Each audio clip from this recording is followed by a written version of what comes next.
Bienvenidos a Café y Chef. Buenas tardes amigos, buenas tardes a todos. El día de hoy vamos a seguir con mi trayectoria en los restaurantes en Estados Unidos. Primero que nada quiero invitarlos a que se suscriban a Café y Chef, que le den like, que comenten y que por favor compartan Café y Chef. Muchísimas gracias por vernos. En lo que estábamos es que ya había salido yo del restaurante Gulliver o Gulliver, donde se vendían todos esos cortes súper grandes, gigantes, que era bueno lo que aprendí. Tuve muy buenos amigos, dejé muy buenos amigos ahí, pero yo tenía que cambiar. Y estuve buscando, mi siguiente trabajo fue un trabajo que me conseguí en un hotel. El trabajo en el hotel es otro de esos lugares donde los costos son totalmente diferentes. Ya habíamos visto cómo eran los costos en el restaurante, luego vimos cómo eran los costos en la asociación civil. Entonces, los costos en la gastronomía son muy diferentes cambiando del concepto de que se está hablando. Y a esto no se escapan los hoteles. En muchos casos los hoteles pueden sufragar costos de las comidas basado en los cuartos. Por ejemplo, un hotel se basa en la ocupación. La ocupación generalmente es por porcentaje. Si el porcentaje está muy alto, la comida cuesta menos. Si está muy bajo, la comida cuesta un poco más. Pero además de esto, los costos en los restaurantes eh, no son tan importantes. No digo que no sean importantes, digo que no tienen la importancia que tiene para los restaurantes o las asociaciones civiles, porque en los restaurantes, por ejemplo, si uno renta un cuarto en un restaurante, el desayuno, al menos el desayuno, igual que en todos lados, ese está incluido con el costo del restaurante. Del costo de la comida está incluido dentro del costo de la estancia en el hotel. Entonces, los costos son diferentes, por eso a muchos no les interesa, muchos restaurantes no basan sus ganancias en la comida, la basan en los cuartos, en el precio que le ponen a los cuartos.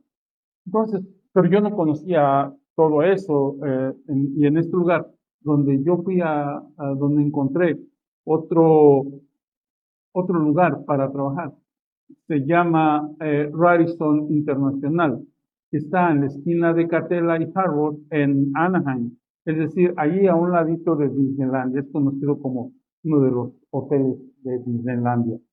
No es que era de Disneylandia, Radisson es diferente. Entonces, yo ahí empecé trabajando como en todos los lugares. No digo que desde abajo, pero sí siempre fui cocinero y terminé en todos ellos como chef.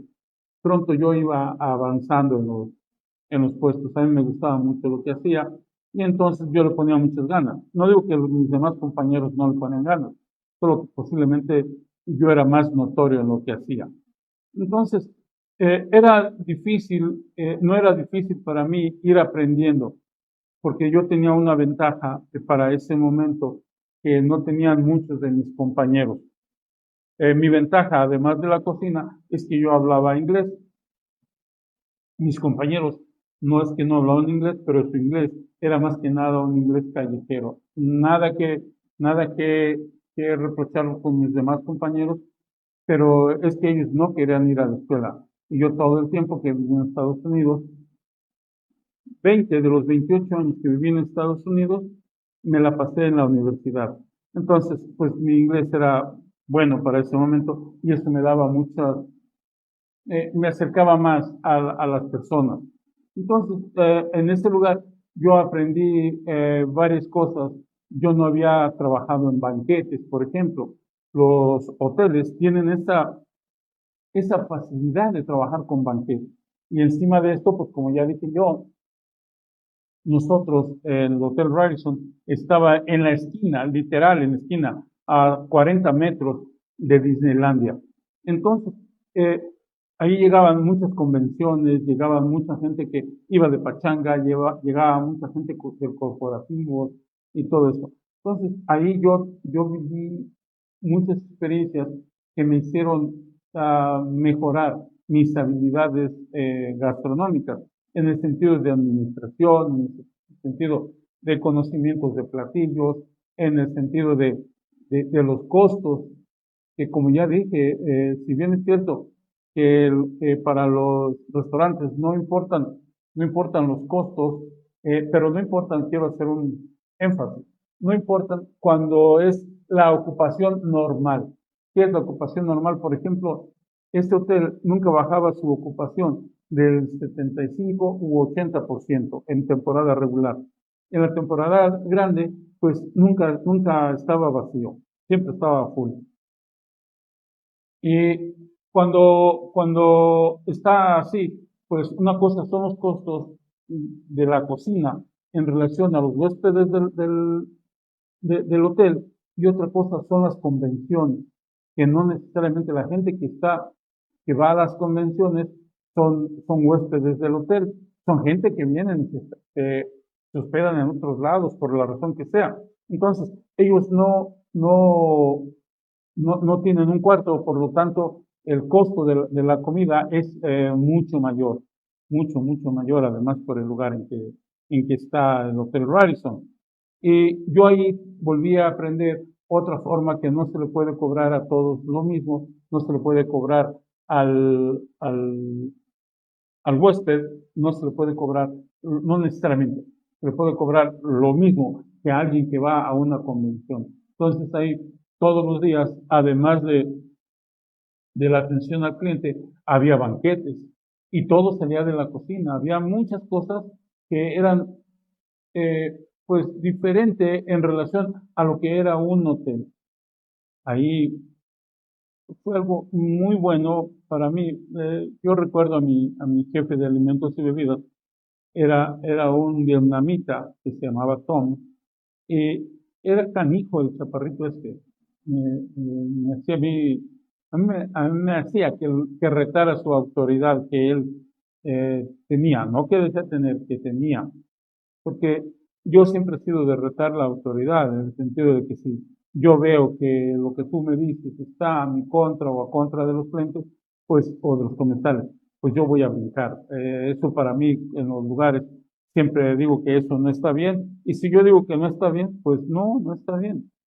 O se hace o no se hace. Y si se va a hacer de mala manera, conmigo no cuentan. Entonces, este vietnamita era bastante malo, el canijo este, y yo estaba aprendiendo cosas nuevas.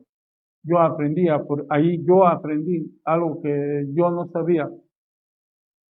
Por ejemplo, los huéspedes del hotel, perdón, los huéspedes no, los empleados del hotel, que éramos muchísimos, porque había todos los departamentos, departamento de jardinería, departamento de administración, departamento de cocina, departamento de ama de llaves, todos, éramos muchísimos.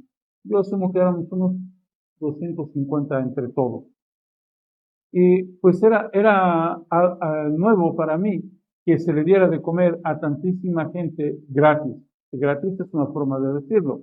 Ahí yo aprendí los costos de la comida de empleados, algo que yo no había tomado en cuenta, aunque en los restaurantes anteriores siempre se le daba de comer a los empleados. Pero no es lo mismo darle de comer a 20 empleados, por ejemplo, de un restaurante, que darle de comer a 250 empleados en un hotel. Y yo no sabía cómo funcionaba eso. Yo no sabía que esto se podía cargar en cuestión de costos. No sabía que se podía cargar a los gastos del restaurante. Los gastos administrativos, los gastos de presentación, de representación y un montón de cosas técnicas que yo no conocía. Y aquí en este lugar lo vine a conocer. Entonces, yo le preguntaba al jefe de alimentos y bebidas, a ver, Tom, dime, ¿qué le vamos a dar de comer? Y ya él nos decía, no nos decía qué dar, él nos decía, tienes, por decir algo, $10 por persona. Y eran $10 por persona para 250 personas, pues era un montón, $2.500. Y eso era lo único que él decía. Y para esto se podía dar un montón de comida. Se daba comida, agua, ensaladas, quesos, todo lo que era una comida para empleados. Y ya después yo me di cuenta que eso era deducible de impuestos. Por lo tanto, pues no estaba pagando nada del restaurante. De ahí, por ejemplo, yo tengo una anécdota. Para una Navidad hubo un convivio, nos había ido muy bien en ese año. Y pues llegándose el tiempo, yo ya era el chef en este restaurante. Y me dijo a mí, el canijo de Tomás, o Tam, me dijo, le vamos a dar de comer a los empleados. Le dije, ¿y qué quieres que les dé? ¿Cuál es el presupuesto? Me dijo, no hay presupuesto. ¿Cómo no hay presupuesto? No, no hay. Darles lo que quieras. Entonces yo dije, ahora sí, esto es una anécdota real. Pues yo dije, ahora sí, mis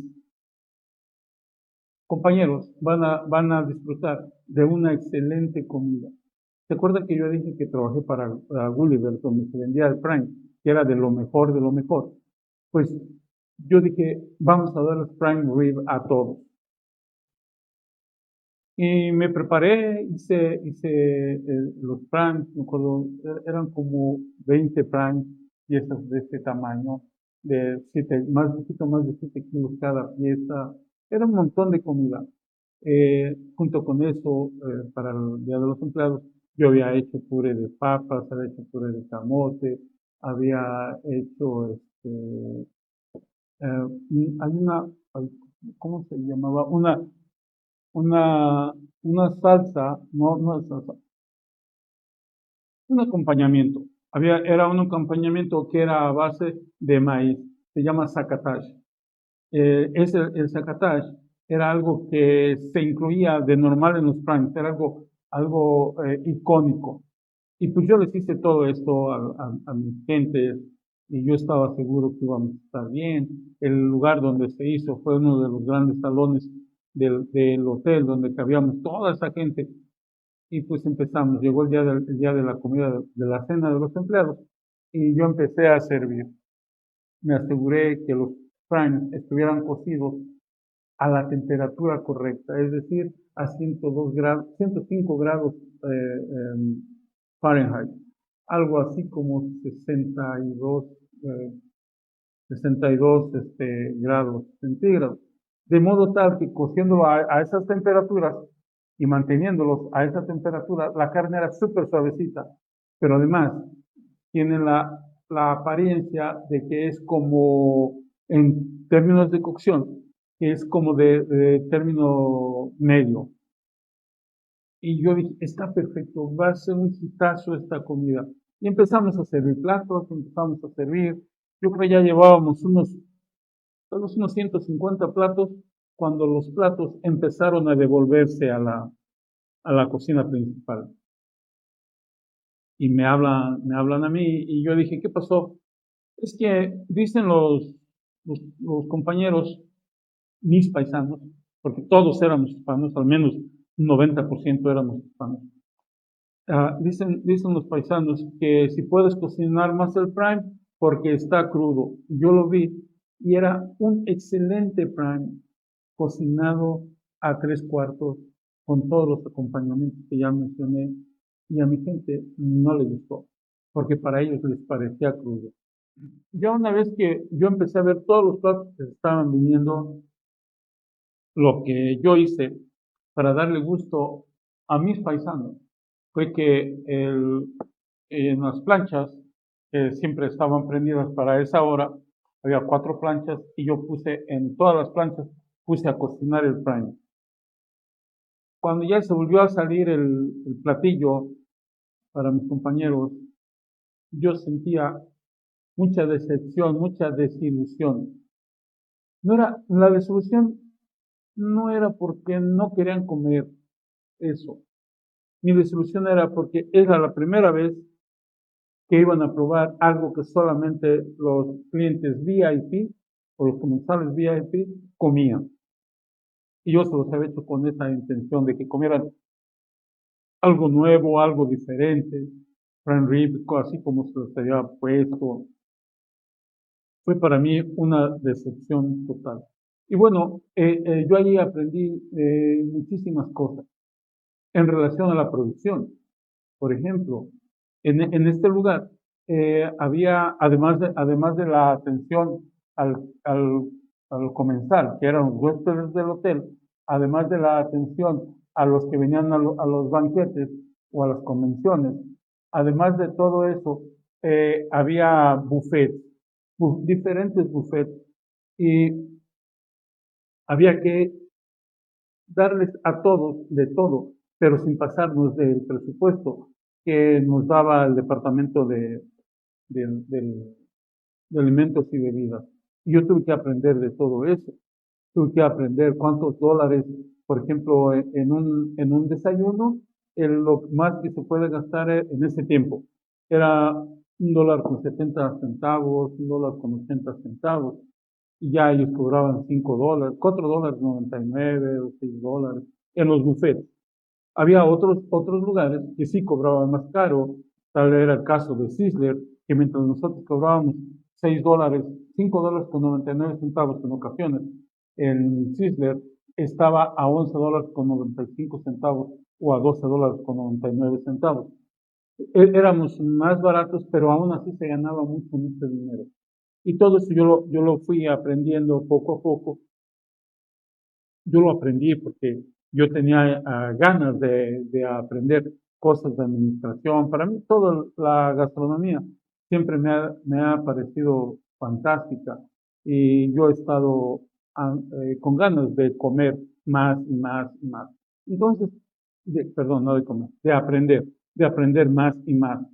Y yo seguía aprendiendo, pero además yo seguía, eh, mi enfoque especial era la gente con la que yo trabajaba. Ya para este tiempo yo ya tenía mucha experiencia en el cuidado de los compañeros. He de decir que cuando digo cuidado con los compañeros, pues no quiere decir que yo era buena persona. No, no, no. Yo nunca he sido buena persona en el sentido del manejo de la cocina. Yo, si tenía que gritarle a alguien, yo le gritaba, no tenía ningún problema con gritarle. En este tiempo yo quiero dejar claro que era cuando todavía no había tanta protección para los empleados. Todo el mundo aprendíamos de la manera difícil. No recuerdo yo si a ustedes les comenté que cuando yo trabajaba en el Yankee Tavern, mi patrón Hans Prager me tiró con una pieza de carne que me pegó caliente, la pieza de carne me pegó aquí en el pecho y yo sentía mucho coraje con eso que me había hecho, pero él también así aprendió y yo aprendí así. Entonces yo no podía actuar diferente. Todavía no había tantas normas, tantas leyes como hay ahora. Lo importante en este momento era que los platillos salieran lo más rápido posible, que no hubiera retrasos, que la gente obedeciera, no me importaba si el empleado tenía temperatura, si tenía fiebre, nada, todo eso no me importaba, lo que importaba era la producción, al patrón lo que le importaba. Y todavía ahora en muchos lugares aquí en México, al patrón lo que le importa es la producción. Entonces yo aprendí de esa manera. Todavía no se podía decir que que los valores y las responsabilidades y los derechos de los empleados y todo eso todavía no estaban en un papel. Sí había gente que ya empezaba a cuidarlos, ya empezaba a decir que los empleados eran buenos y todo esto, que sí, ya ahora hay protecciones, pero antes no había eso. Entonces, yo aprendí por el lado malo y seguí trabajando por el lado malo por muchos años en Estados Unidos. Entonces, yo con mis compañeros de trabajo siempre era así. En lo personal, yo era muy buena gente con ellos. Yo les decía, ¿ya comiste? todos ya comieron, ya agarraron su break, ya hicieron esto, ya hicieron lo otro. Todo mundo, me veía a mí bien por eso. Y cuando era de, hey, rápido, que no puedes estar haciendo esto, que no te puedes estar haciendo tonto, que ya llevas mucho tiempo pelando papas o cortando vegetales, todo eso, eh, que yo veía que estaba o iba a atrasar el trabajo, pues yo no me detenía en llamar la atención. Y tampoco le llamaba la atención con palabras amables. En el momento del trabajo, yo despotricaba, no me importaba en contra de quién. Entonces, así es como aprendí, así aprendieron todos los de mi generación. Independientemente si era bueno o malo, así aprendimos. Así aprendimos, así lo enseñamos. Pero bueno, después había que cambiar, pero este no era el momento. Entonces, en este lugar yo cuidaba mucho a mis compañeros, tanto a los meseros, que muchos eran hispanos, a los cocineros, a los lavaplatos, al personal del hotel. Todos me veían como buena gente, pero también me temían cuando yo me ponía a hacer o a decir algo. Eh, lo que pasaba es que yo tenía la idea de que, y tengo todavía la idea, de que la cocina debe de manejarse con mano fuerte, pero sin demeritar a los compañeros del trabajo, a los otros empleados, a los que dependen de la cocina, a los que dependen del área de piso, a todos los demás, pero se debe de ser firme. Entonces, yo eso ya lo tenía bien claro. Yo ya lo había aprendido desde mi primer patrón que yo tuve en Estados Unidos. Y así fui creciendo, fui trabajando. Entonces, aquí en este hotel, en algo sí que yo, pues no me gustaba. Una cosa que a mí no me gustaba es que yo, por ser el representante de la cocina, cuando los huéspedes del hotel llamaban al teléfono de la cocina para ordenar algo porque era conexión directa, yo tenía que contestar. Entonces, eh, yo no hallaba cómo dejar de contestar, no me sentía bien contestando teléfono. Entonces, cuando sonaba el teléfono, yo siempre levantaba la bocina y decía, "How may I help you? This is McDonald's. What can I do for you?" Y todo el mundo se reía de mis cosas que hacía, que era una payasada, yo después ya lo pensé. Pero no, yo siempre contestaba así hasta que un día el Tom, el gerente de alimentos y bebidas, me escuchó y me dice, ¿por qué contestas así? Yo te dije que yo no soy secretaria. Yo soy cocinero, soy el jefe, pero secretaria no soy. ¿Quieres que contesten? Trae a alguien para que conteste. Entonces, yo era así, de retar la autoridad. No porque me gustaba tanto retarlo, sino porque sentía que si algo está mal, pues yo lo voy a decir que está mal. Y así fuimos teniendo algunas discrepancias y con el jefe de alimentos y bebidas, pero yo seguía trabajando muy a gusto porque en este lugar, cuando yo entré, yo les dije, mira, yo puedo trabajar todo este semestre de la universidad, lo puedo trabajar en la mañana, no me pongas en la tarde. Deja que se acabe el semestre y te digo si en el siguiente semestre puedo trabajar en la noche o si puedo trabajar algunos días. Y bueno, con esas condiciones yo pedía trabajo y en este lugar me habían aceptado así. Me dijo, no, no hay problema, tú trabajas nomás en la mañana, órale pues. Entonces, cuando a mí me ponían en los horarios de cocina en la tarde, simplemente no iba. La primera vez no me dijo nada, la segunda vez tampoco me dijo nada, y tal vez unos 2 o 3 semestres después me llamó a la oficina y me dijo que por qué no había ido, que él ya me había puesto en el horario de la cocina y yo había desobedecido, porque yo te dije que en la tarde no puedo venir. Ya pasaron algunos semestres y tú sabes eso, no es nuevo. No, pero tú tienes que venir. No, no, yo no soy tu esclavo. Tu esclavo no soy. Si te conviene, me dices, y si no te conviene, pues también me dices. Y bueno, hubo alguna discusión bastante agria y el canijo chaparrito este me decía a mí que, porque a él no le convenía, le dije, pues a mí tampoco me conviene, pero tampoco me puedo ir haciendo más a menos que tú me corras. Y luego me dijo algo más y yo le dije, bueno, ya que tú no me quieres correr, yo me voy. Y me quité el mandil y lo traía en la mano y me dijo, no te puedes ir, que no me puedo ir, mira cómo lo hago para irme. Y agarré mi mandil, se lo puse en el cuello, se lo amarré en el cuello y le dije, ya vete para la cocina, porque en la cocina va a faltar el trabajo de una persona, que soy yo, ya me voy. Dice, no te puedes ir, adiós, bye. Y esa fue mi salida de, de este lugar que se llamó Radisson International Hotel.